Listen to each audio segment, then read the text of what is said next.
Good evening, everyone. Can you hear me okay out there? Yes, thank you. Great. Let's do a quick little sound check when you turn the microphone back on before you get started. Good evening, ladies and gentlemen, and welcome to the Book Club of California and our presentation here at Pasadena Heritage, the historic Blinn House. My name is Kevin Kosick, and I'm the Executive Director for the Book Club of California, and it's my pleasure to welcome you all and get this show started. For those of you who might be new to us, the Book Club of California is a nonprofit, member and donor-supported organization currently in its 110th year of preserving and promoting the history of the book and the book arts. Oftentimes we do that with a focus on the literature and history of California and the West. Now, the book club publishes limited edition books. We have a scholarly journal called the Quarterly Newsletter, and we host a year-round series of exhibitions and programs like the one this evening, both in San Francisco and here in Southern California, usually here at the Blinn House in Pasadena. And those lectures and presentations are on topics like fine printing, design, typography, bookbinding, collecting, history, and much, much more. Now, if you're interested in what we do, please consider joining our century-long tradition. If you're not a member, or if your membership has lapsed, and you, again, love what we do, I encourage you to go online to bccbooks.org and check us out and look at membership information. Our dues are modest, and the benefits are many, and we simply cannot do the work that we do without the support of our members. So thank you. Now, in addition to supporting fine printing and the book arts, the book club has, since its very founding, been an important advocate for scholarship and the appreciation for the history of California and the West. And that aspect of our mission remains very much alive today. And tonight, the book club presents the fourth Kenneth Karmiole Endowed Lecture on the history of the book trade in California and the West. Now, we will have time for some questions at the end of the presentation, so if you can hold your questions to the end, that would be great. At this time, I would like to introduce the president of the book club's board of directors, Paul Robertson. He will acknowledge our benefactor for this important lecture, and he will introduce our speaker. Please welcome Paul Robertson.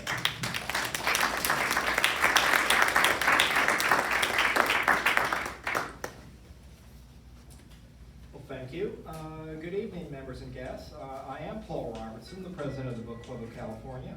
On behalf of the board and our members, it is my very great pleasure to welcome you to the fourth Kenneth Karmiole Endowed Lecture on the history of the book trade in California and the West. This perpetual lecture series has been made possible through the extraordinary generosity of my fellow book club board member, Mr. Kenneth Karmiole. Ken is not only a respected member of the Antiquarian bookselling community, having been the founder and president of Kenneth Karmiole Bookseller since 1975, but he has also been one of California's most active and generous supporters of academic libraries and of the bibliographic community. Ken has established multiple endowments for the purchase of rare books, research, lectures, archival studies, and students at Rare Book School at the University of Virginia, and his alma mater, UC Santa Barbara and UCLA. Ken has served 3 terms on the national board of the Antiquarian Booksellers Association of America, the ABAA, and has received the Distinguished Alumni Award for 2011 from the UCLA Library and Information Studies Alumni Association. The Book Club of California, future scholars, and bibliophiles everywhere benefit from his generosity in establishing this perpetual lecture series. Please join me in thanking Ken for his extraordinary support.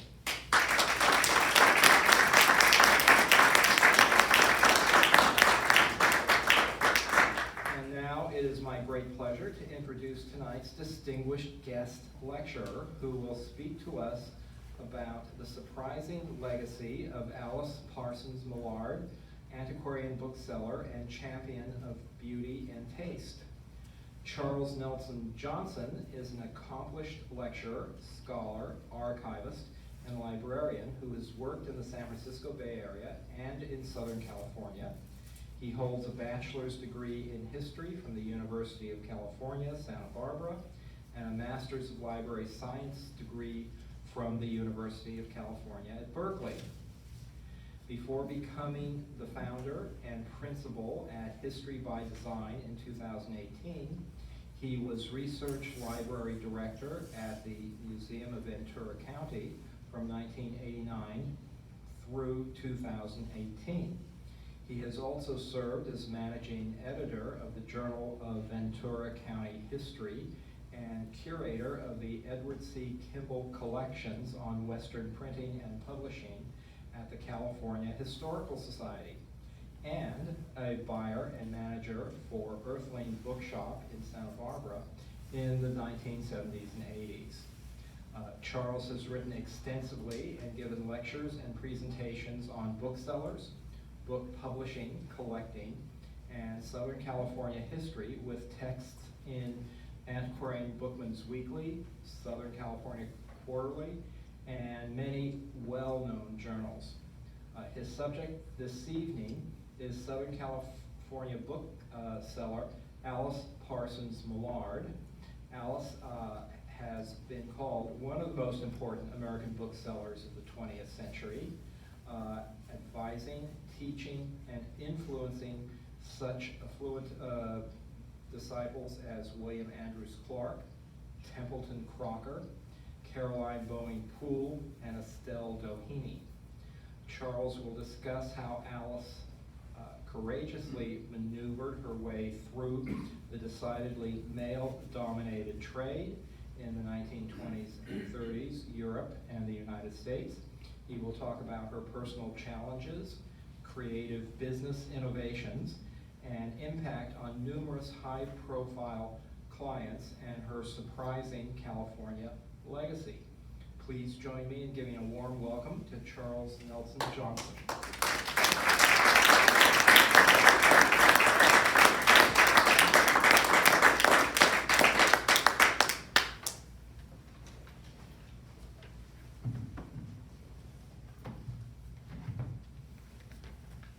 I want to thank the Book Club of California for allowing me an opportunity to talk about something that's been near and dear to my heart for some time.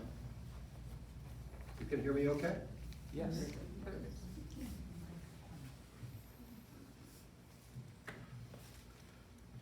This, as they said, was the fourth lecture in this series. I was there at the Huntington Library in 2017 for the first lecture, and the bar was held pretty high at the time. Mr. Crichton of Brick Road Bookshop in San Francisco gave a marvelous lecture, and it is with no small amount of trepidation that I try to fill shoes such as that.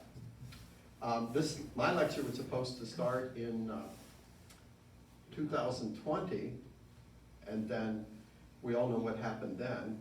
And so in that next 2-year pocket, I was left with my computer, and during that time, actually found 2 or 3 things which changed the entire way that I look at Alice Millard and the way she carried on her business.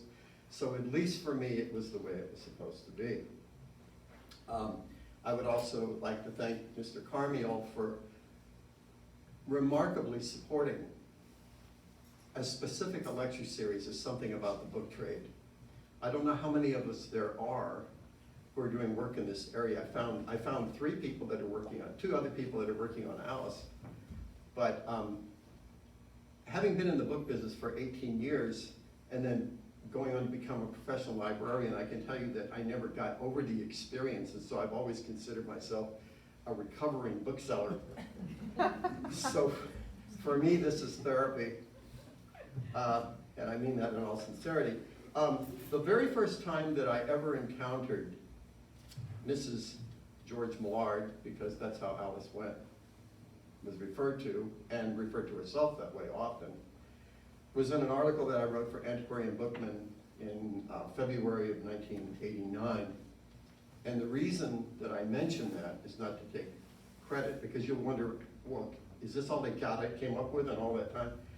But to acknowledge my wife Lori, who's here, her long forbearance with somebody who would go that far down a rabbit hole, which has now been going on for 24 years. So thank you, Lori. A lot of time humped over the computer. She looked at my back in that room a lot.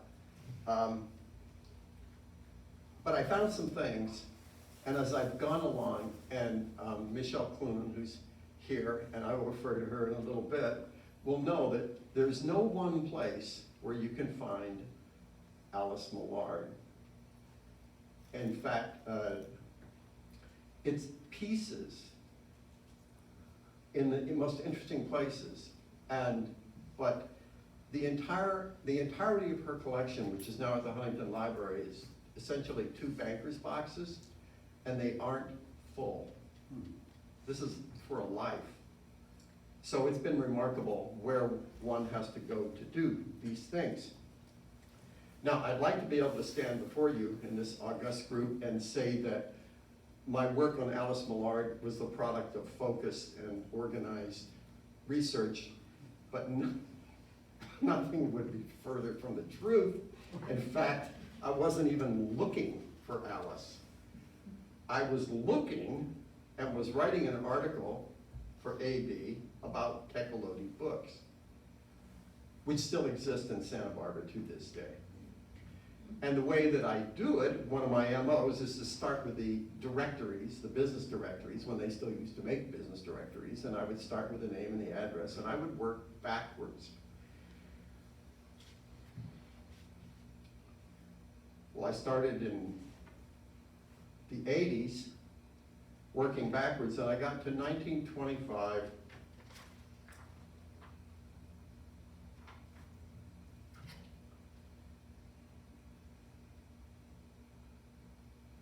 This is the label that reminded me of myself. But I got back to 1925, and the trail ended. So I went into the newspapers in the 20s, in the last working microfilm machine at Santa Barbara Public Library. And any of you who've had death by microfilm, you know how that is. You're holding the microfilm because it keeps slipping out of the frame, right? And then your hand crank. And I came upon something that changed everything. And that was this. It was on page 7, by the way, of the Santa Barbara Morning Press under Books and Writers, Creative Arts. Bibliophilic treasure trove unearthed in Santa Barbara. And I'm like, what? Bibliograph? Because one of my things, and writing for A.B. Bookman and others, was that I knew and took great pride in knowing every bookstore that existed in Santa Barbara from 1871 with the first lending library, Sarah Allen Plummer, down through the opening of the Book Den, which opened in the 30s, but actually started in Oakland in 1902. What bibliophilic treasure? 2 columns. In these columns were mentioned 2 names I had never heard before. The names on the front door, which opens upon Paseo de la Guerra, are George Madison Millard and Everard Meynell, both known for years in the book trade. Not in Santa Barbara. And then it goes on and actually mentions, by the by, since his death, Mrs. Millard has continued the business. Who's she? Who are they? As far as Santa Barbara is concerned. Both of those men, George Madison Millard, who was dead at the time this advertisement came out, and Everard Meynell, the man who supposedly was watching the shop and who was dying of tuberculosis, have so few photographs that in lieu of photographs of these gentlemen, I have George Millard, Studio 25, Paseo de la Guerra. This is one of the earliest ads for Alice Millard's bookshop in Santa Barbara. And this is Everard Mandel's bookplate, designed by Eric Gill, who, as you know, was a type designer. Gill Sans, Perpetua, Solus, those are all typefaces that Eric Gill designed. Who are these people? What sources are available? And I can name them pretty quickly. First, there is Alan Jutzi, emeritus librarian at the Huntington Library, who not only did the job of understanding and compiling information about Alice Millard, but also got on a plane and went to Chicago and found them what living relatives there were. And it's largely through his efforts that some of those 2 boxes that you see at the Huntington is what he was able to bring. And I will say within the last 5 years, a little bit of that material has been, additional material has been added. This is what I consider to be a complete librarian. Is they're not only acknowledging the collection, they're developing the collection, and they're getting on planes, and they're finding who has things. And so Alice, who had very few living relatives, well, he found one of them and was able to bring some information. But he never wrote. He did give a presentation. However, Michelle Clunan, who's in this room, published in 2006 an article entitled Alice Millard and the Gospel of Beauty and Taste. And the title of my talk is not so much that I knew that she was an arbiter of taste, but an homage to this landmark article, which I have it in my briefcase right now. I carry it with me. No, I'm not just saying that because you're here. It's true, because she did the work. The work should be acknowledged. Secondly, and published in 1985 was Robert, and this was one of the hardest ones to get, Robert Rosenthal's article entitled Los Angeles and Chicago, 2 Bibliophiles, 1985. It was a talk that was also given at the Clark, was it not? It was given at the Clark Library here. Thirdly, Ward Ritchie, who has mentioned Alice in a couple of different publications, but this is the one that I encountered, Alice Millard as I Knew Her. And this was published in February 1995, and when published in Antiquarian, that august publication, Antiquarian Book Weekly. Additionally, I had information that was shared with me by a man named Nick Curry, a Zamorano member, and also did a lot of work at the Huntington in pulling together what could be found out from the Pasadena Public Library and elsewhere about Alice. And it was he who first gave me an article that I also encountered at the Huntington, which was called by Lucille Miller, who was the cataloger for Estelle Doheny, who was there when Alice Millard was interacting with Estelle Doheny, and she wrote a 12-page typescript entitled Alice Millard as I Knew Her. 12 pages, and some remarkable things. And toward the end of that article, she talks about how Alice was both a light at the end of the tunnel. She was actually much more than a seller of books. She was someone who was providing people with opportunities to not only take pleasure in their possessions, but also to understand them. Now, you would think, with all this information, this printed information, that if you Googled Alice Millard, it would come tumbling forth. But what you get is La Miniatura. Now, I consider La Miniatura a house that was constructed in 1924, 1926 by Frank Lloyd Wright here in Pasadena, as the culmination and actually the realization of what she was thinking about when she was trying to sell books. But there's so much more about Alice Millard, and even if you type in George Millard, you type in Alice Millard, Mrs. you get La Miniatura. Now, what I'm thinking, and there's another Millard house, of course, which was a house in Highland Park in Chicago, which is built by Frank Lloyd Wright as well for Mr. and Mrs. Millard before they came here. I'm going to revisit that again. But the point being is that if you go out on the internet, if you're trying to do your historical research on Alice Millard, you're going to end up getting shunted back to this house. Now, if you go down a few levels, you're going to find Michelle's article, but pretty much you get shunted to La Miniatura. This talk tonight is not going to be about that building. What this is going to be about are the years prior to that, especially since when she arrives formally in California in 1914, until she moves into the house to conduct business in 1926. Now, as if this introduction weren't long enough, there's two elements I have to talk about which informed the way that I would approach things. And the first is a book, and the second was a question. When I very first started to get into the book business in October 1975, I was working for this mom and pop bookshop in Santa Barbara called the Earthling Bookstore. It was an alternative bookstore. Be Here Now, you know, Idiot's Guide to Volkswagens. That's what we were. We're an alternative bookstore. But I began to realize that there was a much better margin on used and rare books, and because you could control what you bought at, what you sold at. And so I started to develop this, and I realized, and this is also in the 70s when first editions and modern first were absolutely at their height of selling. There was a man named Carter Burden in New York, and when he would come, and he collected modern first, and when he would come to Santa Barbara, there would be such a turmoil of book dealers buying and selling in preparation for Mr. Burden, who would come in and just buy. So I'm like, okay, modern first, advanced reading copies, okay, I'll do this. So when I would go into bookstores, and there were, in 1975, there were 25 bookstores in Santa Barbara. Wow. There was a socialist bookstore, there was a far-right bookstore, there was a bookstore in French. Helen Hallbach sold Sherlockiana.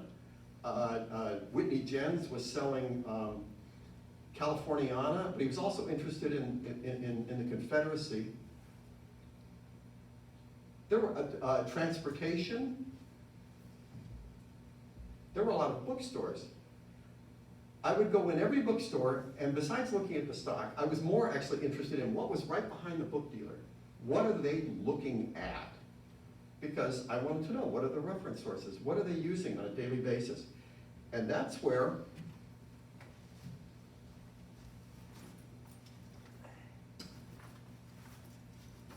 forgot to get it. Thank God I brought it. I went into a bookstore on the backside of El Paseo. Now the irony of this, when I later thought about it, was pretty stunning. I went into the bookstore on the backside of El Paseo de la Guerra, which is what the name of this compound is in downtown Santa Barbara. And I saw this book behind a book dealer who will remain unnamed, because we're not supposed to speak ill of the dead, at least publicly. Talk to me later. And I saw this book, First Editions of Today and How to Tell Them by Henry S. Boutell. Actually, his name was Henry Sherman Gates Boutell. Henry Sherman Gates Boutell was second. First Editions of Today, and this was the 4th edition, but I didn't know that. This is that book. But this isn't that book, because when I asked to see it that day, I said, could I please take a look at this? The bookseller said, no. And I'm like, no? No. And then he mumbled something about it being a small press run or something. I walked out of there. Before I even left the store, I committed myself and my resources to not only owning one, but knowing everything one could know about this. And it turned out I didn't know, this was the 4th edition. The 1st edition was published in London in 1928 and looked like this, in a tissue wrapper. Elkin Matthews and Marriott Limited, 1928. The very first edition of First Editions of Today, it was then hyphenated in the original Today, was published by Lippincott in 1929, the following year. I really couldn't believe I couldn't see that book. And you can tell now I never got over it.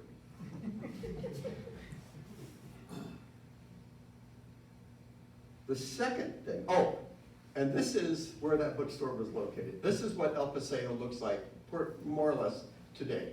It's on this is the Anacapa Street side.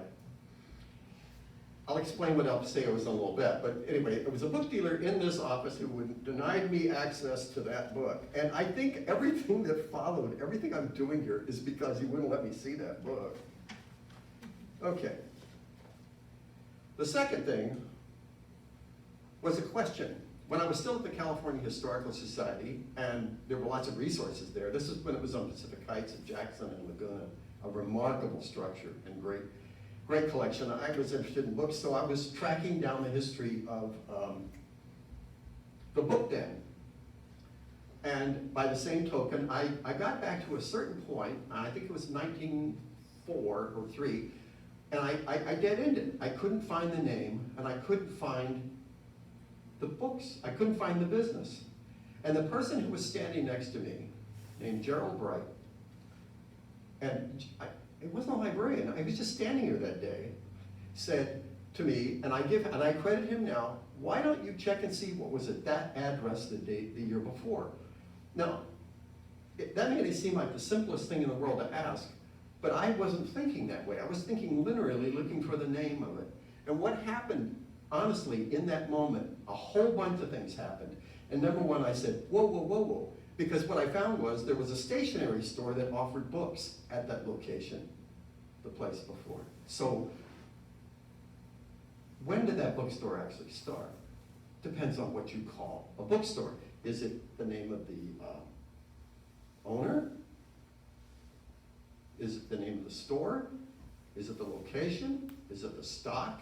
Is it the shelving? And somebody would say, okay, it's all of those things. And I would agree with you. But I could also, and I might pretend, that it's also the activity of selling books that has its own life. Now, I don't want to get too loosey-goosey here, but there's this thing going on where if something has occurred once, what is the impact with that down the future? So I took this idea while I was still at the California Historical Society, and I did work on this place. And most of you are familiar with this bookstore. It's on Columbus, near Broadway. It opened in 1953. Lawrence Ferlinghetti had a partner, bought him out. It's iconic. But did you know that in 1907, it was an all-Italian bookstore in the same location?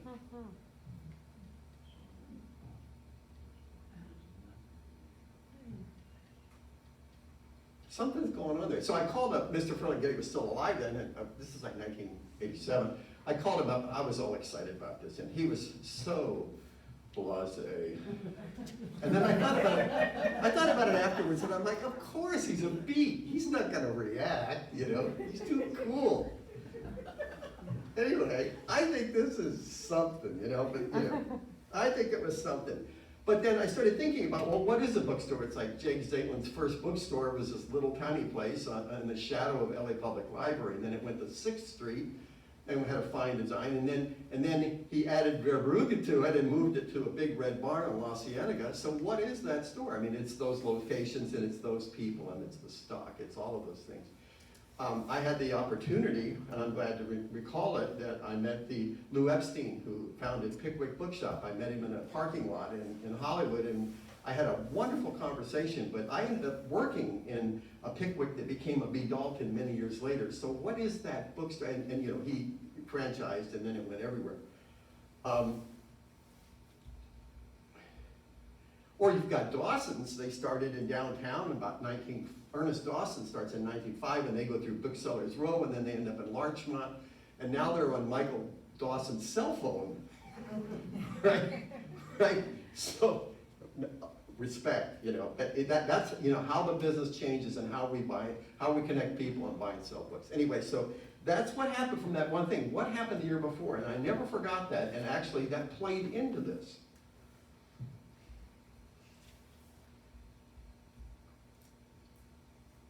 So I start working on Tecolote Bookshop, and I'm doing this article for AB, and I track it back to a certain point.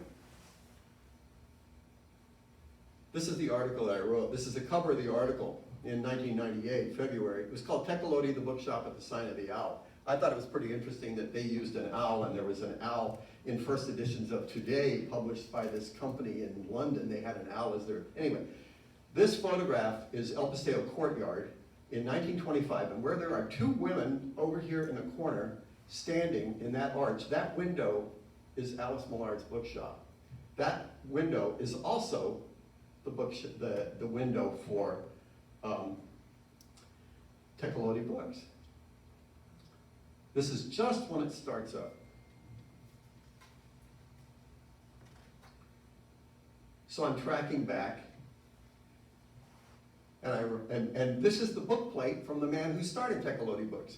His name was Roger Boutell. He was a retired librarian of Congress.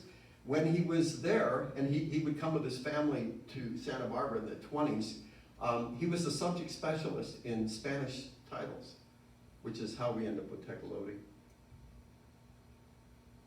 This is from their home. This book plate's their home on Mission Ridge when they first arrived in 2122. This is one of the photos I added. This is the Boutells just before they came to California. Very proper. The man, this is Roger Boutell. This is his son, Roger Jr. They're both going to run the bookstores. Clarence Boutell ends up working for Publishers Weekly in New York. Very literate, very interesting family. Everybody in that family wrote a book, I think. Anyway, this is the Boutells. These are the people that started Tecolotti. This was the path I was on when I was to discover Alice. But then I discover this, and it makes no sense, because I'm understanding that Tecolotti Books was at 25, Studio 25, it is El Paseo. This is where they are. That first ad was a little earlier in the year. This is March 1925, and it says, this particular exhibit in the studio is going to be closing. But then it says, Mrs. Millard has opened a branch in the Paseo and will maintain a part of her stock books here all the time. But some of the more items will go back to Pasadena. So we have a new bookstore in Pasadena, except I know this bookstore never happens. What up?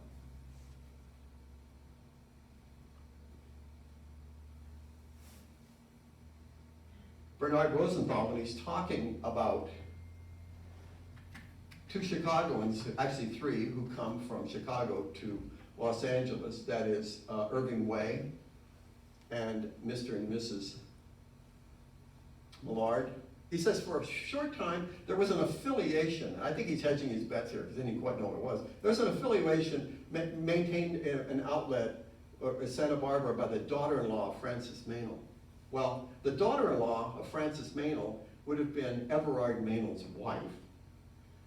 This is an interesting way to state it, and I do not think for one moment that the daughter-in-law of and Francis Meynell and others founded the None Such Press in England. Everard Meynell's mother, Alice, is the poetess. This is a literate family, and of course, Everard Meynell ran the Serendipity bookstore in London. So when he retires from London and comes to Santa Barbara to run a bookstore for a period of time for Alice Millard, this is one of the names that's on that door. George Madison Millard and Everard Meynell. Well, Everard Meynell's wife, who would be the daughter-in-law of Francis Meynell, is Grazia Carbone, and she's an operatic star. And for a very short period of time, she was with her husband associated with this bookstore. This is an ad in November 1924 where Grazia Carbone is working under the auspices of the Community Arts Association. We're going to talk a little bit about that in a moment. But this is the wife of Everard Meynell. And I am learning, there's an entire galaxy of names that I'm learning from this one article which made no sense to me. And then comes what I think are one of the great treasures, and I assure you the Chamber of Commerce in Santa Barbara will never talk about this work. A man named Duncan Aikman, who was working for the American Mercury magazine out of East Coast, was it Maryland? H.L. Mencken's magazine. This is at the very beginning. He just happens to visit Santa Barbara in 1924, just as this El Paseo is coming up. And El Paseo is only part of the renovation that's happening in Santa Barbara. This is the first year of what they will call Old Spanish Days. it can't be Mexican, right? It's old Spanish days. And they rehabilitated Jose Libero's theater the same year. Jose Libero committed suicide because his opera house was in such disrepair. Duncan Aikman comes here, and it's dripping with derision. Santa Barbara has a fiesta. But he mentions Alice's bookshop, but he doesn't mention it by name. Back of the old manor house, this is the Casa de la Guerra, which I'm going to show you in a moment, of the town's Spanish social leaders, that's the de la Guerra family. There sprang up a group of white stuccoed tile roof studio apartments. These are new. Nearby, semi-ruinous edifices, i.e. adobe, dating back to the early American occupation, were repaired to house an exotic bookshop where the young ladies of the polo playing set are learning literature by selling it. Brutal. I actually have another quote by him. He took Santa Barbara to task, basically saying, there's a whole bunch of Midwesterners here, and they're in this lovely Spanish town. They don't know what to do with it. They do have money, and they have ideas, but they're trying to make things familiar to themselves. Here's the other quote. Rich and respectable persons from east of the Rockies began to discover the town as a summer and winter retreat and a solution for the permanent retirement problem. Having attracted the modestly rich of the 19th century, the town now suddenly began to attract the immensely rich of the 20th century. The Packer estates, the Chicago wheat pit estates, the agricultural machinery and oil estates. He's talking about the McCormicks. I think he's also referring to the Doheens, perhaps. A lot of this money is coming into Santa Barbara, and with it come the architects, and with it come the artists. It's a renaissance. This is what Alice is watching. El Paseo, the structure that this bookstore occurs in, was the brainchild of a man named Bernard Hoffman, who arrived in Santa Barbara in 1919 from Stockbridge, Mass. He came here because his daughter Margaret was a diabetic, and College Hospital was just starting to produce insulin. So he came here for his daughter's health. He brought with him his brother, Ralph Hoffman, also from Stockbridge, Mass. Ralph Hoffman became the headmaster for Cates School. He later became the director for the Santa Barbara Museum of Natural History. These were influential and powerful people, and a lot of that was coming to Santa Barbara at the time. It was rife with it, frankly. So Bernard Hoffman comes up with this idea of restoring the Casa de la Guerra, but then building shops around it that are associated with it, which is where we get El Paseo de la Guerra, which isn't real. It's a fabrication. I have one other quote by Kevin Starr that, and I like him, and I don't like him, but I like him for this quote. You understand. With Bernard Hoffman serving as chair, the Plans and Planting Committee, there is a planting committee in Santa Barbara, embarked upon a program of beautification, improvement that soon put the committee in virtual control of Santa Barbara as a shadow government of vigilante Hispanicizers. They're very valuable, they were influential people, and they were at the right time in the right place to make things happen. This is prior to the Santa Barbara earthquake. The Community Arts Association, which is what these people produced, later becomes the Santa Barbara Museum of Art. There's all kinds of spin-offs from this community association. But one of them was the Plans and Planting Committee. This is the Casa de la Guerra, the home built by Jose Antonio de la Guerra y Noriega, who was commandant of the Presidio, and the actual building was built between 1819 and 1827. It's still there. It's been restored a number of times. It was, and this is in the 1880s. By the time that Bernard Hoffman sees it, it's not almost 1920. It's in disrepair. So he approaches the family and he says, I will buy this from you. You can live here for as long as you want. And some of the De La Guerra family members ended living there through the 1940s. If you will allow me to develop this area behind it, which is what he did. These are impossible to see, This is from the Library of Congress, but these are the sketches by the architect that was hired, James Osborne Craig, one of the many architects that's flying in there at the time, Wallace Neff, George Washington Smith. And where I put that little arrow over there is a building built behind the adobe. And that's the idea of it. You take the adobe, you restore the adobe, but then you put in this other thing. El Paseo de la Guerra. This is the prospectus that was published in 1924, including what was before a wall became a street in Spain. It's a complete fabrication. But, you know, Leo Carrillo would stand in front of it. The president stood in front of this area. This is 1924. This is just about the time that Mr. Aikman is visiting the town, and he sees this development, the street in Spain. Carl Oscar Borg, by the way, and I didn't know this right away, was the artist. He's another one of the artists that's in town at the moment. This is pages 2 and 3 of that prospectus. This is, by the way, at the Santa Barbara Museum, Historical Museum. On one side is a pipe and tobacco shop, which I'll talk about in a moment. On the other side is George M. Millard and Everard Mano, rare and fine and imported books. This is 1924, Studio 25. So this is proof that they're there, and they're proof they're there. Some of the other people that are on this list are Frederick Forrest Peabody, who's heir to the Arrow Shirt fortune. Max Fleshman's there from Fleshman's Yeast.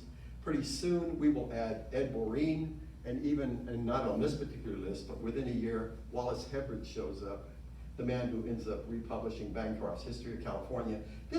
Something's going on here, and in fact, there was nothing west of the Mississippi like it. And Alice finds her way into this. And one of my big questions was, how did she do this? Because I was thinking about how insular communities are, how insular Pasadena was in the 20s. Well, how insular was Santa Barbara? It's like you have a group, 20 or 30 people. How does Alice ingratiate herself and get into such a great spot? And Studio 25 is right around the corner from Bernard's Hoffman's address. He's the developer. So it's prime real estate. I'm doing this so I remember how to do it. What series of events? And so it's a few things, and I'm going to try to go through them pretty quickly. George Madison Millard, who becomes Alice's husband, in 1886, he'd already worked for the firm, established a rare book room for A.C. McClurg and Company in Chicago. And I thank Michelle for bringing this to my attention. This is the building, and here is his native environment, taken in 1897, coined Saints and Sinners Corner by Eugene Field. This is the man who will become Alice Millard's husband. He's not at that point. It was brought to my attention that this firm had 3 fires, 1868, 1871, 1899. In what is now a storied meeting in 1900, a young Alice Parsons, who was born in Jefferson City, Missouri in 1873, and becomes a resident of Chicago and has been most recently a school teacher, and has returned from Berlin, where she's been studying art with her sister, visits McClurg Bookstore because she's interested in the arts and crafts movement. She's interested in William Morris. So she goes and asks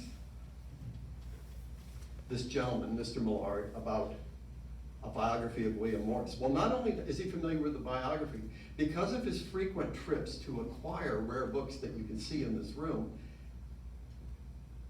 and as he stopped at the various places that one would stop at the end of the 20th century and buy rare books, Maggs Brothers, Bernard Quaritch, etc., he also made the acquaintance of William Morris and his wife, Meg, and their close associate and fine binder, T. Cobb Sanderson. So he tells her, not only can I give you a copy of the biography, I know him personally. Well,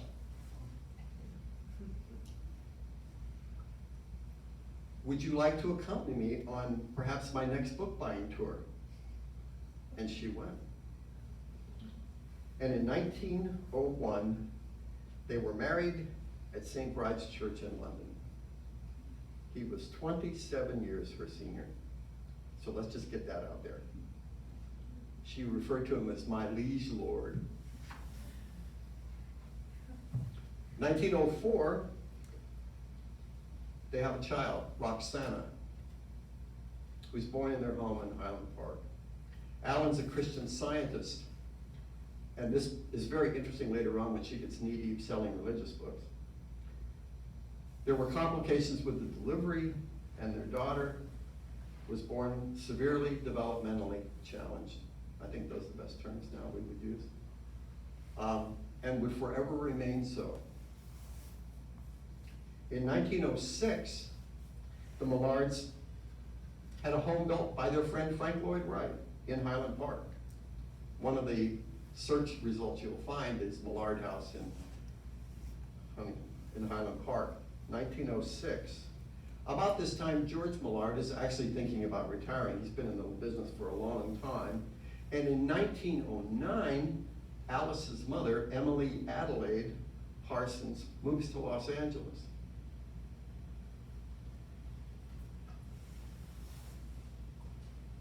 I pulled him out of the stack so you could see him. There's so few photographs of this man. I thought Oh my was worth gosh. it. Huh? I didn't see him until now. You see, you didn't see Yeah. him. He's so far in. It's worth the effort then. There are very few photographs of this man. Rosenthal says, and I didn't realize exactly how poignant this statement was, Los Angeles was Chicago of the West, and that's exactly true.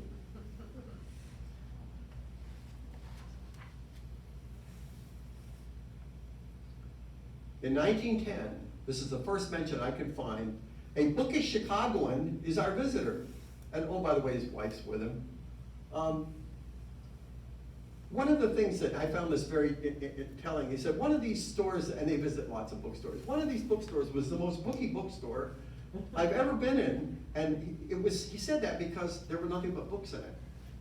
And I was thinking, is this in regard to where you've been? Where maybe they had to run sidelines at McClurg's because they were both publishers and they did other things. Or was this a discussion you were having with your wife? And you'll see why in a little bit. But the most booky bookstore I'd ever been in, and this emphasis in red is mine, and the years are only to keep me straight. Southern California appeals strongly to these people, and when he's ready to retire from the business, they expect to return and make this their home. In 1916, and this is one of the articles I found during COVID lockdown, only because I was going through Santa Barbara newspapers, Mr. and Mrs. George Millard are at the Arlington Hotel in Santa Barbara. They're offering collections of rare books.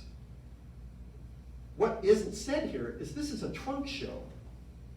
They're showing rare books in rooms at the hotel.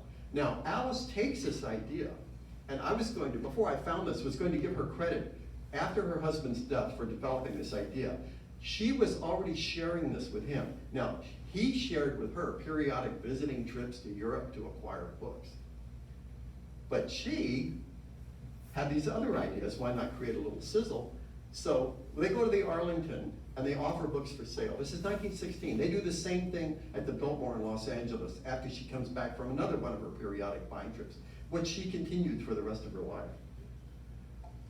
1916, they're in Santa Barbara. This is the Arlington Hotel in 1916. It was a real destination. There is an Arlington Theater that's in Santa Barbara to this day. It's not that building. This building suffered great damage during the 1925 earthquake, and that tower you see on the right there was actually a water tower, and it collapsed, and it killed someone and hurt their father as well.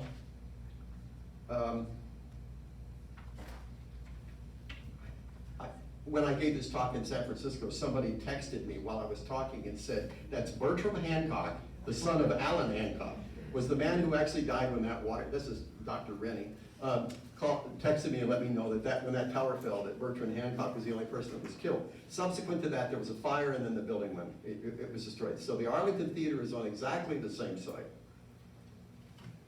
On November the 18th, November 6, 1918, George Millard dies of uremia because of a prostate obstruction, and I know this because I got the death certificate, at Good Samaritan Hospital. Now, I have it on good order that from a doctor friend that this is a completely preventable outcome, and he would not have died of that today.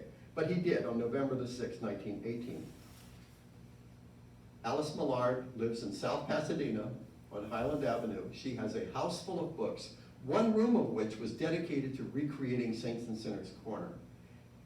She's been visited by her dear friend Alice Percival, another person from Chicago. She has books. She has her husband's Rolodex. But what is she going to do with that? And I think this is the moment for me when I'm thinking about what's next. She had all the pieces, but that did not forego success. Roy Vernon Sowers, who's a very interesting man, and I think ends up kind of a curmudgeon in the hills of Santa Cruz, but his thought was that she had no choice but to do this, to make money. And that might be true. He left her with a house, a modest inheritance, and a house full of great books, and a great Rolodex, and also the ability to learn how to acquire books. But I like her quote as well later in the text where she says, you know, a means of gaining one's livelihood doesn't have to be a mere occupation, you know. And this is like the greatest understatement in the world, because what she did in short order was not only understand the nature of the trade, but to figure out how she could create an opportunity for herself. Now, I think, in fact, I know that her husband, before his death, when they arrived in Southern California, he wrote Mr. Henry Huntington a letter saying, no, I know you're aware that everybody's trying to sell you something, and I'm not going to be that person. That was his way of selling books. It's like, you know, dear Lord, dear, I'm not worthy. And Alice is like, no, absolutely not. And so what she does is she reconceives of how to approach things. Now, later on, she actually runs afoul of Estelle Doheny because she's too forward for a woman. So she's not only creating a new kind of book selling on the fly, she's dancing this line, which is why you almost always see her referred to as Mrs. George Madison Millard, or even in the case of Santa Barbara, hiding completely. You wouldn't even know this was Alice Millard's bookshop. She's working the culture, and she's finding ways to influence it, doing the best she can, because there are no women in rare books on the West Coast. This is a huge moment, I think, a defining moment. Now, so how does she begin to get into Santa Barbara? And this is one of the things that really questioned me a long time, because it's a tight-knit community. Tight. And I found this. In 1919, now this is 5 years before she has any kind of a bookstore, Donna Yeomans, or Humans, I don't know how you pronounce that, at 1203 State Street, who has a gift shop, features a choice books from the collection of George M. Millard. Now, he's dead. And here's this collection being offered for a short period of time. First editions, letters, architecture, gardening, furniture. Gardening, I don't know that Mr. Millard got into handling books on gardening and furniture. But by 1919, we see this little inkling. Now, she was there in 16 and she was there in 19. And the next photograph, I don't expect you to be able to read any of this, but this is from a Sanborn map, for those of you who know such things. The Arlington Hotel is on the top, and the location of Donna Yeoman's shop is down there. They're literally within a block of each other. 1919. The person, and Donna Yeoman, the person who's sharing her retail space with her is Robert Wilson Hyde. Robert Wilson Hyde is a famous book illustrator, also a devotee of the arts and crafts movement. And that's one thing I can't emphasize enough is when I'm looking, I'm seeing arts and crafts. I'm seeing arts and crafts in Santa Barbara. And that's one of the things that's very familiar to Alice. In 1913, just to step back for a moment, here's an ad for that gift shop. Books, handmade jewelry, baskets, Sheffield plate, pottery of the Camerata, Mission Canyon. Well, who lives in Mission Canyon? One of the people who lives in Mission Canyon is a woman named Alice Townsend Comstock. And her husband was a Roycrofter. And so this arts and crafts movement is coming to land in Santa Barbara. This is the ad for the gift shop. And this is the man, her husband, John Adams Comstock, who was not only a world authority on butterflies and ends up being a consultant for the Santa Barbara Museum of Natural History. He also ends up being director of the LA County Museum from 1928 to 48. He established 2 of these camaradas in California, one in 1908 in San Jose, and in 1910 he came to Santa Barbara and established this camarada. This is this group of arts and crafts, and he sets up a mechanism where these people can not only create, they can sell.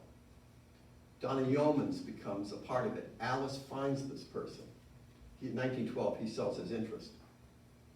They actually published one item in 1912 by a Western Wayside by Marguerite Wilson, and it says here Santa Barbara Craft Camarada 1912. This is the arts and crafts movement developing and growing, allowing fertile ground for Alice to come. That's the way I see it. This, I think, is by far one of the most boring images in the entire talk, and I think it's probably the most, for me, important thing that I found, and all that I found is where did Alice get entree to Santa Barbara? And this is a room. And what it was a dinner given by the Santa Barbara School of the Arts, which was started by an artist named Fernand Lundgren. And but also invited to this dinner is the Community Arts Association, the people that are building the Libero, they're doing El Paseo. People who were at the affair, Ferdinand Lundgren, Mr. and Mrs. Albert Herder, very famous artist. Marion Craig Wentworth, outspoken woman for women's suffrage, also a desired speaker of the time. Robert Hyde. Edwin Gledhill, early photographer, also started in an arts and crafts studio on Chapala Street and Lower State Street. A Miss Millard. Well, I went through and I checked all the directories. There's nobody named Millard in Santa Barbara at the time. This is Alice Millard, and next to her is Donna Yeomans.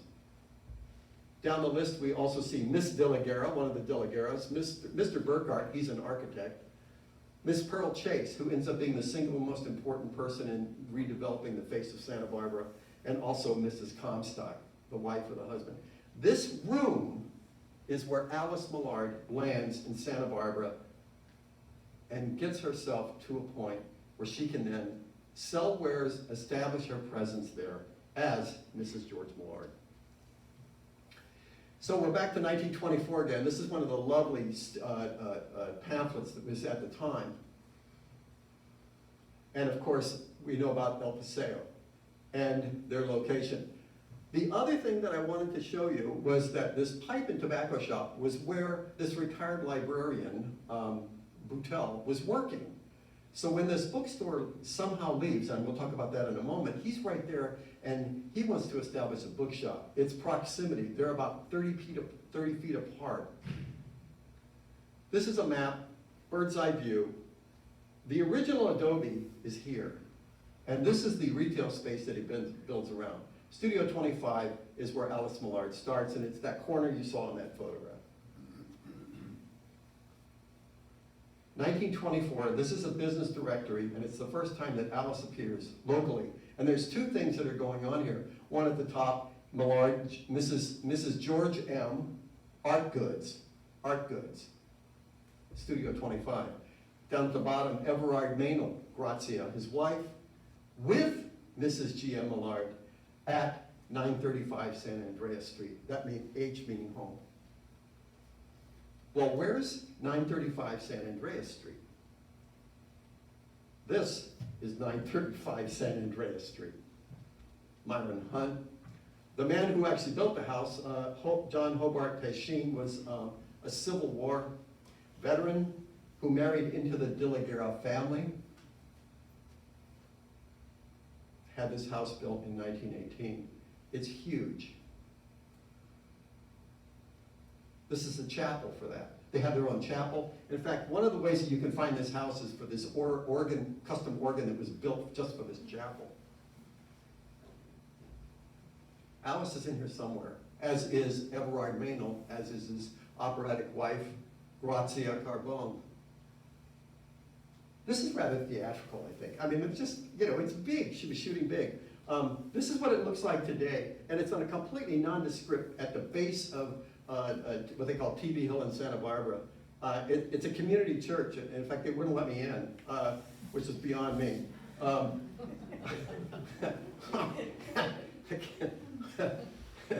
So anyway, it's still spectacular, and I think this is the way Alice was running the entire time, that after she established her own idea of what it meant to be a bookseller, and tried to be credible and authentic in that completely competitive world. And I was thinking about who she was competing against. She was competing against George D. Smith, who was the great buyer for Henry Huntington, a man who all feared. If you came to an auction, you basically were looking for scraps because he had Henry Huntington's money behind him. And when he died, then he had Abraham Simon Wolfe Rosenbach from Philadelphia, who was such a prima donna that Huntington had his own rail car built for him with a place so he could have live turtles, so he could have his terrapin soup wherever he wanted to travel. Yeah. This was her crowd. She's a woman. She's the wife of. She played at that level. In fact, Mr. Rosenthal has it in 1920 that she was the very first female voice that they had ever heard at Sotheby's bidding on a book. Who's her mentor? She's figuring this out as she goes along. She's developing this whole thing. And she's got to establish clients and credibility with all the kinds of things that she's selling him. She's selling all these religious texts, Christian Scientists. A lot going on. Because I don't have a photograph of Manuel Everard, I decided to throw this in. He authored a number of books. One was The Life of Francis Thompson, who was a friend of the family. This was published in London in 1913, and he dedicated it to Grazia. So this is just another, I'm just trying to flesh out who these people are that she's using. California Southland was another magazine that I found during the COVID lockdown, and I found that you could download the entire thing, and so I did for about 5 years, and I went through it, and I found out that as early as February of 1925 through August of 1925, they are running ads. This is De La Guerra Studios is running an ad in California Southland, a very important and influential magazine. Their covers are just dripping with 20s. It's like bougainvillea on a wall is the cover. And it was like, you could feel this Spanish influence that's being, this reinterpretation of culture in Southern California. George Millard of Pasadena, Mr. Everard Maynell, also a new name, Mrs. E.M. Grossman. Well, it turns out Emma Grossman, who used to live on Lake Street in Pasadena, got pulled up into the book business, and she's helping this other guy who's actually dying of TB. Studio 25, this is 1925. I just did this too. And this is from the directory. She's a widow, she's the manager of Mrs. G.M. Millard. So Mrs. G.M. Millard is a thing. She lives on Pedregosa, that house is still there. And then comes this. This is at the Huntington, only known copy. A catalog of books of varied interest from the stock of George M. Millard, rare and fine imported books.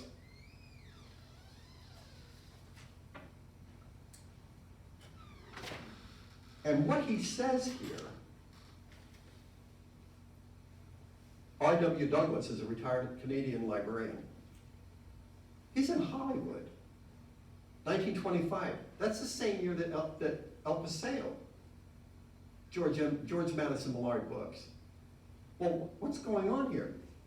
And this is the name of the print rooms, 1748 Sycamore Avenue. For the period of her absence abroad, Mrs. Millard has this year entrusted most of her varied stock. I wonder if he knew about El Paseo. To an experienced bookman, Mr. R.W. Douglas. There's only one known copy, and this is a copy of the Huntington. He's acting as her agent. Everard Maynell is acting as her agent. What's really going on here, and book dealers, anybody who's been in the book business will understand the nature of this is, you can't be two places at once. You can't be buying the books and selling the books at the same time. Now, some book dealers open late. Other book dealers have book scouts. I know that Ralph Sipper of Joseph the Provider Books in Santa Barbara he had a man named Larry Muscovitz, and Larry didn't drive, but he would take the bus from one end of the continent to the other, and he would stop in all these towns, no doubt looking at obituaries for professors' widows, right? And buy books and send them back to the home office. But how do you get books? And to get books at the level that she's selling them at, how does she do this? Well, she's not even in the country in June 25. She's in Europe buying yet again. She's got 2 booksellers selling for her.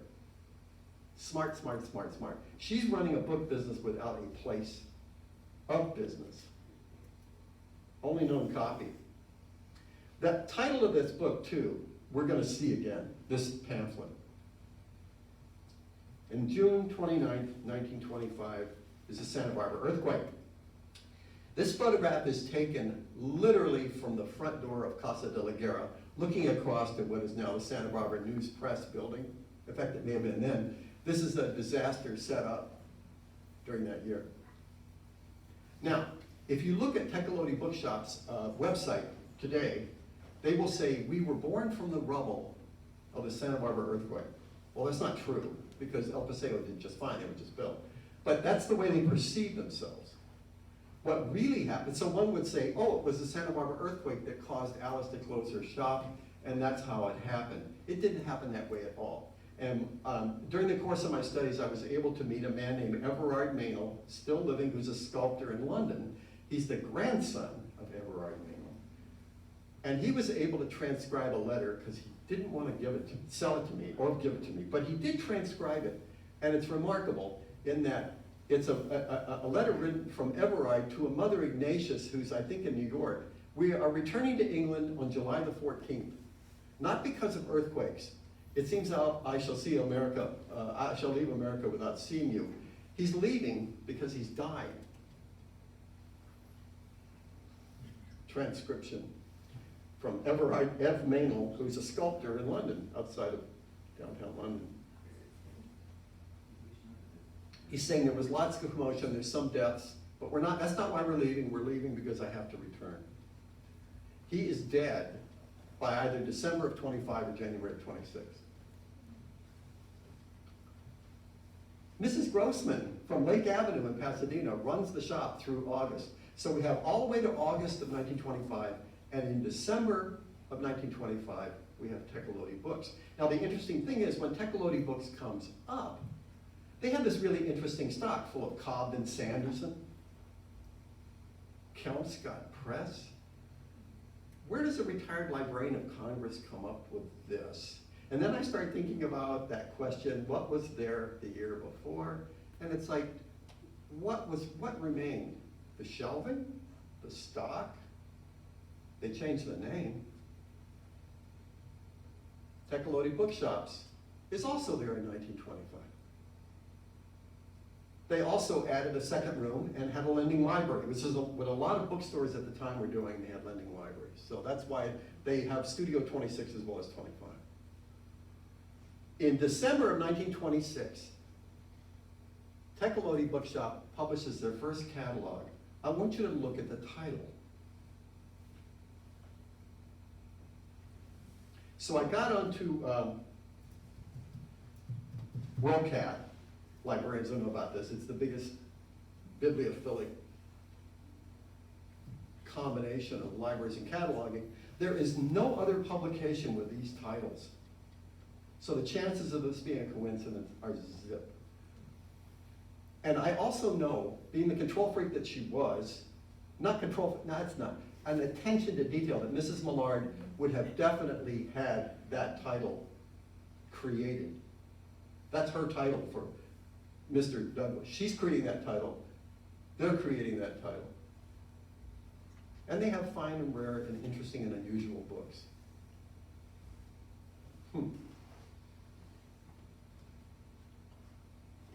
Which brings us to La Miniatura in 1926. In 1924, La Miniatura is built. An addition, built much to Frank Lloyd Wright's chagrin, was that Lloyd Wright, his son, designed the little museum of the book, which was added on, and it was a sale space. Now, I believe, it's my understanding, there is no bedroom in this house. That's correct. This is a spectacular selling organism. And this was the culmination of what Alice was thinking about. And I was all thinking about how linear, frankly, men can be, and how nonlinear she was thinking. She was thinking, when her hair began to get white and she dyed it blue, she developed ink the same color. I mean, it was branding. She was also dyeing her clothes this blue. She's doing trunk shows. She's creating selling spaces that look like cathedrals. And by the way, this wasn't the spot that she wanted. My understanding was she had another spot, and Frank Lloyd Wright wanted this one over the Veen, which was problematic, I think, forevermore. But, so you had these two perfectly delicious dreamers putting together this otherworldly palace, which was, I think, the fulfillment of her vision of how to sell things. No bedroom. When she became ill later on, she had a bed in the middle of this room. So in 1926, oh, and after that, you never hear any hint of any agents from Mrs. Millard, because she brought it all home, because now she could. Now she had a place that was a bookstore, but wasn't a bookstore. It was an exhibit space. And I don't think that she used the word for sale very often. She used exhibit. She would exhibit things, and they were for sale. So, which meant too that if she'd already sold you something, she could bring it back and exhibit it, and you would get double credit. Not only that you had the good sense to buy it, but then she could show her friends, Mrs. Poole, Boeing Poole, that somebody else had purchased something, and you should get with it. She would use the synchronicity of this crowd that where everybody was watching and buying and creating these items. And as Michelle Clune had said, she created opportunities. She would create opportunities for people to get, she essentially gave them intellectual permission to acquire things of value. So George Millard Rare Books is now on Prospect Crescent. You never see another ad for George Millard Rare Books anywhere. And of course, this is the one photograph that you most often see if you're going to see Alice at all, in situ, with her tapestries, with her books, and her signature hair. From 1926 on. In 1929,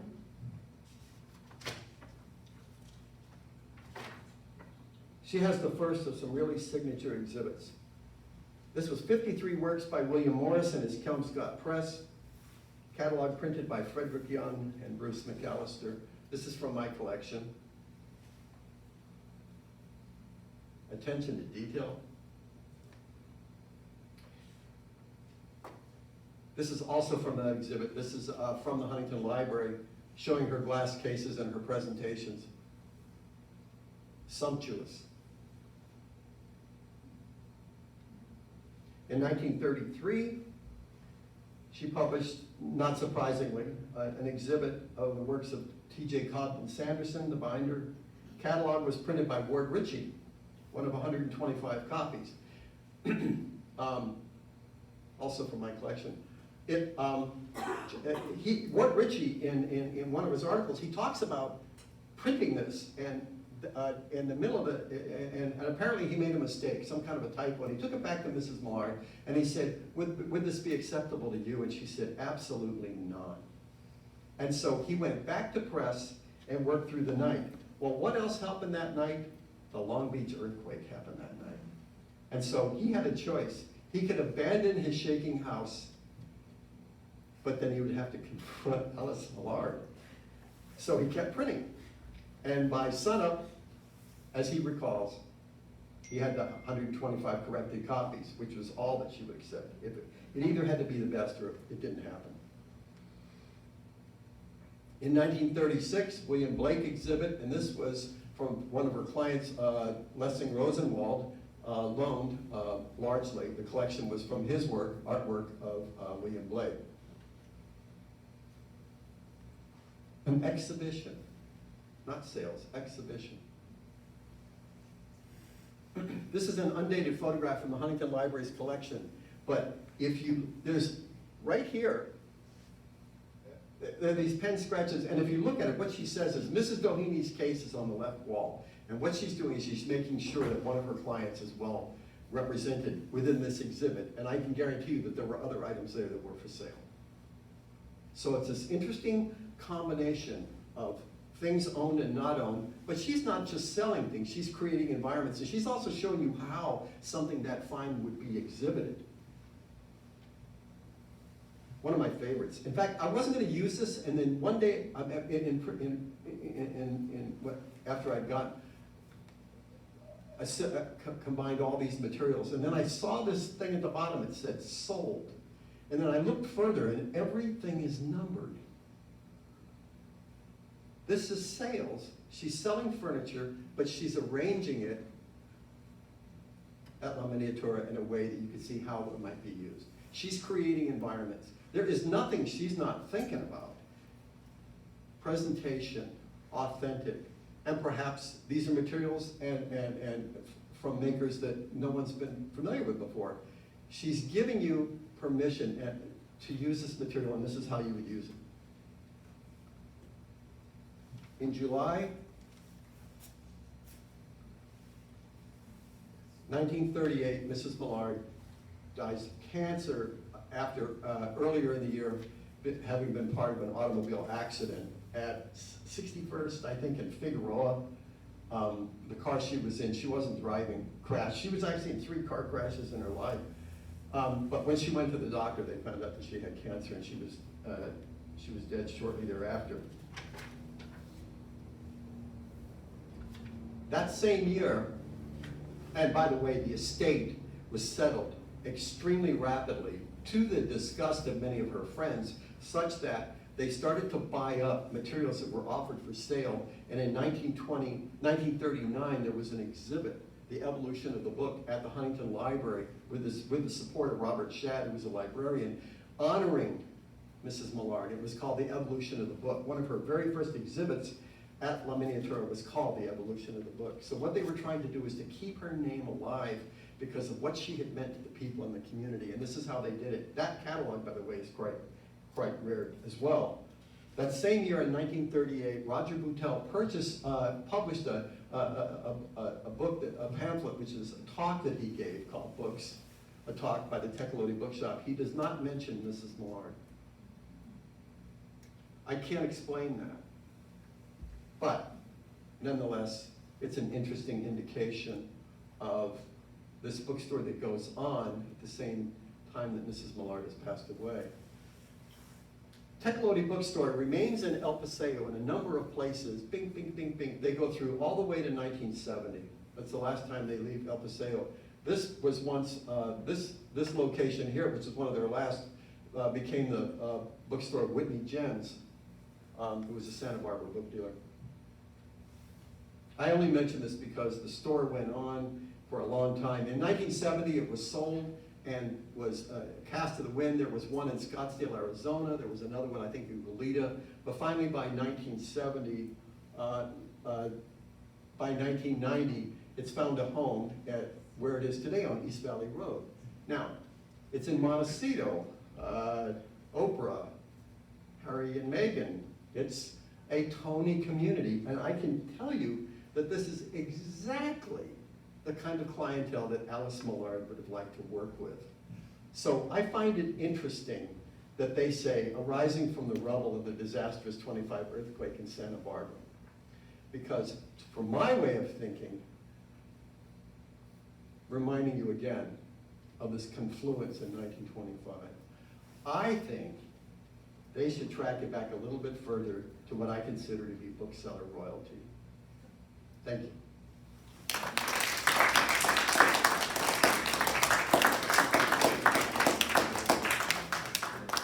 Thank you. Don't step away. You can stay at the podium. We have time for just a few questions, so if there's 1 or 2 questions that you might have, here in the front, Carolyn. Do you happen to know where they're buried? Repeat cremated. Is it Alice? So Alice was cremated, and so she wasn't buried anywhere. And there was a memorial service for her in Pasadena. That was a Christian Science memorial service. And George, I'm trying to, supposedly was buried in Chicago, and I've been having problems with that. His mother was buried there. And whether he's in the same cemetery, I don't know. But his brother's family moved to Southern California too, and they're all buried out here. So I don't have an exact answer about George, but I do about Alice. Yes, Bill? And the daughter. I'm trying to track that down. She died in the late eighties. Yeah. In Northern California. Roxana Do you know died. where she was Yes. buried? Oh, you do? No, buried, no. I know when she died. Yeah, And I know her age. Roxana 1987. died at age 83 in 1987 in Monterey County. Wow. She'd been institutionalized her entire life. Not her entire life. We're gonna She take. Oh, I'm back. sorry, there was family. She would go back and forth when she was younger. Right. She lived for a while in Los Angeles, and I think there was some time in Pasadena with Mrs. Hunt, right? We'll take the question in the back and then we'll do the one in the front. Actually, you just answered it. Oh. Thank you. Okay, and now it's up to you. So she conducted her business exclusively under her husband's name long after he had died. Throughout. So he died in 1918. He died in 1918. But the business is still called that without any reference to, She was in business for herself from 1918 until 1938. was that common, do you know? Were other women doing that? No, this is the thing. There weren't There weren't any other women. any other women doing this. No, The I thing- mean, any other kind of In any other business. industry. Any Yeah. other business. Were Well, women yeah. at that Well, the time? letterhead would be his, that on the bill of sale, whether it be to Huntington or Park or whatever, Right. whomever, she would say, just as George did with thanks at the bottom of the bill of sale, there was always a very nice salutation at the bottom. She would say, you know, with thanks or whatever, and there she would use her own name, Alice Millard. She seemed to be obsessive about not having her own name out there as a businesswoman. Well, she actually wrote directly to a lot of these No, people. but I mean, in the print, in newspapers, in business directories, whatever. What would have benefited a woman to align herself with a business in the 20s and 30s? And she understood that. This is the front of a business card that Ken Karmiole allowed me to scan. The back of this card was a note to Mrs. Doheny, giving her something at Easter time, Christian Scientist, and she signed it Alice. But this was her business card. One last question? I mean, first of all, thank you for your wonderful talk, and I just wanted to add something I was gonna add. Anyway, she used she was known as Alice with a lot of the people she did business with, so yes, just reinforcing what you said. But I recently had the opportunity to go through the correspondence with Rosenbach. I went to the Rosenbach Library, and there's correspondence from George and then from Alice. Completely different tone. George was always deferential and never broke the ice with Rosenbach. And boy, did she break that ice. It was, "Dear Alice," I mean, after a certain point in time. "And why didn't you visit us when you were in New York?" I mean, they became, friendly on that level. So on a personal level, she did it. But for women of that Yeah, quite generation, George's name was gold. In the McClure 100th anniversary publication, they were still bragging about George's Saints and Sinners Corner in Chicago. So why not use a name that would have been universally recognized in the book world, besides the fact that she was a woman? One of the things that I was able to locate again during COVID lockdown was Publishers Weekly. There was a Books Wanted list. This is before AV, Antiquarian Bookman. Books Wanted, and by mid-1914, George Millard is books searched. This continued after his death as George Millard, Books Wanted. What was Alice? And the books in those lists that were requested were completely different. But she was smart enough. I don't think the word was obsessive, and you're right, on a personal level, people knew her name. On a business level, she was always Mrs. Because it benefited her. Well, on that note, please join me in thanking our speaker this evening, George Johnson.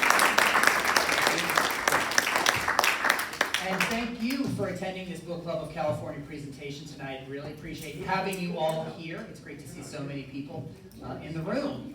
I invite you to join us for another book club program, either online or in person. We are in person here in Pasadena on the second Wednesday of the month, so keep an eye out for news about those programs. You can register for all of our events online at bccbooks.org/programs, or by using any of the links in the emails that you might be receiving from the book club kind of on a weekly basis. And if you want to learn more about the book club, please visit bccbooks.org, or you can speak with me after the event this evening. So thanks everyone again for joining us. I hope you have a wonderful night, be well, and stay healthy. Take care.